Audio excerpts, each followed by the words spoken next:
Prólogo. El despertar del firmamento oscuro. 1. El silencio del vacío. En los márgenes del mundo conocido, donde las leyes de la física parecen doblegarse ante la voluntad de los antiguos, se extiende el bosque de los lamentos olvidados.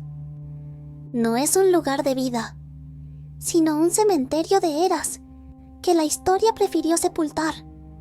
Los árboles, cuyas cortezas tienen la textura de la carne petrificada, no susurran con el viento, parecen absorber el sonido, creando un vacío sensorial que volvería loco al hombre más cuerdo en cuestión de minutos. Kael, un explorador de bajo rango al servicio de las legiones demoníacas, jadeaba con fuerza. Cada aliento le quemaba los pulmones, como si estuviera tragando fragmentos de cristal. Sus botas golpeaban las raíces nudosas en un ritmo errático. No huía de una bestia, sino de la opresión del aire mismo. «Tengo que llegar», pensó, su mente aferrándose al pergamino que apretaba contra su pecho. Frente a él, emergiendo de la niebla perpetua, se alzaban las ruinas de la primera era, estructuras de obsidiana que desafiaban la gravedad, cubiertas por runas que emitían un brillo violeta, débil, pero constante. Se decía que estas ruinas eran el único lugar donde el destino dejaba sus huellas antes de cumplirse. 2. La profecía en la piedra. Kael entró en la cámara principal, donde el tiempo parecía haberse congelado. En la pared del fondo, un mural colosal de kilómetros de historia tallada se extendía ante él. Al encender su lámpara de éter, la luz reveló la imagen central. Sus ojos se abrieron con un horror genuino. El mural no mostraba el pasado, sino un futuro que no debería existir. Vio la figura inconfundible de su señor, el rey demonio Shiro, pero no en su trono. Lo vio de rodillas. Sus alas, capaces de eclipsar el sol, estaban desgarradas, y su corona de espinos negros yacía partida en el suelo. Frente a él, una silueta pequeña, rodeada por un aura que mezclaba la pureza de la luna con la oscuridad del vacío. Sostenía una espada que parecía hecha de estrellas muertas. Y entonces lo vio, grabado en la base del mural, en un idioma que su alma reconoció antes que su cerebro.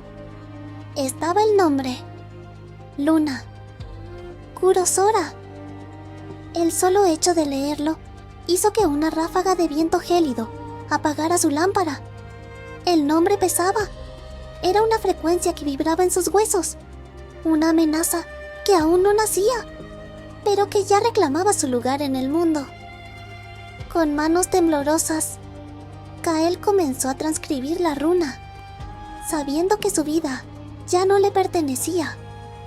3. El trono de la gravedad eterna. El castillo de Shiro, situado en el corazón de Tlaxco, no era una edificación. Era un monumento a la dominación absoluta. El salón del trono era tan vasto que las nubes de tormenta se formaban cerca del techo. Kael avanzaba hacia el centro del salón, pero a cada paso, el peso de su propio cuerpo parecía duplicarse. Era el aura de presión del rey. Para los demonios, respirar en presencia de Shiro era un privilegio que podía ser revocado en cualquier momento. En el fondo, sentado sobre un trono tallado en el cráneo de un dios antiguo, estaba Shiro, el dominante. Su armadura era de un negro tan profundo que parecía absorber la luz de las antorchas. Sus ojos, dos pozos de fuego fatuo, observaban el infinito. ¡Habla! La voz de Shiro no viajó por el aire. Resonó directamente en el cráneo de Kael. Kael se desplomó, sus rodillas crujiendo contra el mármol. Mi señor, las ruinas. El nombre ha aparecido. La profecía del fin de la era de la sangre. Tiene un rostro. 4. La convocatoria de los desastres caminantes. Shiro tomó el pergamino. Al leerlo, el aire en el salón se volvió sólido, cargado de una electricidad estática que hacía que el vello de los brazos se erizara. Las columnas de obsidiana empezaron a agrietarse bajo el peso de su voluntad. Shiro no gritó. Su ira se manifestó como un aumento brutal en la gravedad, que obligó a Kael a vomitar sangre, su cuerpo aplastado contra el suelo como un insecto bajo una bota invisible. ¿Luna? ¿Kurosora? Shiro soltó una risa seca, un sonido que recordaba al metal chocando contra el hielo. ¿El universo cree que puede reemplazarme con una niña de un clan olvidado? El rey cerró el puño, y el pergamino se desintegró en cenizas negras que flotaron en el aire, negándose a caer al suelo. ¡Mis sombras! ¡Mis pecados! ¡Manifiéstense ante su único rey! En un parpadeo, el espacio alrededor del trono se distorsionó. 9 presencias se materializaron desde el vacío, formando un semicírculo de puro terror.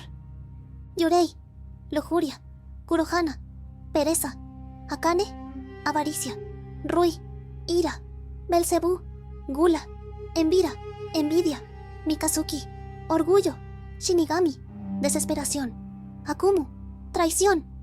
Vayan, sentenció Shiro, su voz cargada de un poder que podría mover montañas. Infiltren cada nación, observen cada cuna. Si escuchan el nombre de Kurosora, no dejen cenizas. No quiero que esa niña sea un recuerdo. Quiero que sea una imposibilidad. 5. La calma antes de la tormenta. A miles de kilómetros, donde el mundo aún era joven y el sol no sabía de reyes demonios. Una pequeña niña zorro de 5 años se despertaba en su habitación de madera. Luna se estiró, bostezando, y miró por la ventana el hermoso bosque antiguo, sin saber que el destino acababa de poner precio a su cabeza. El tablero estaba listo. Los peones del rey demonio ya estaban en movimiento, y la paz de la aldea no era más que un préstamo que pronto, muy pronto, sería cobrado con intereses de sangre. Muchas gracias por escuchar el episodio prólogo. Cada semana intentaré subir 1 o 2 episodios.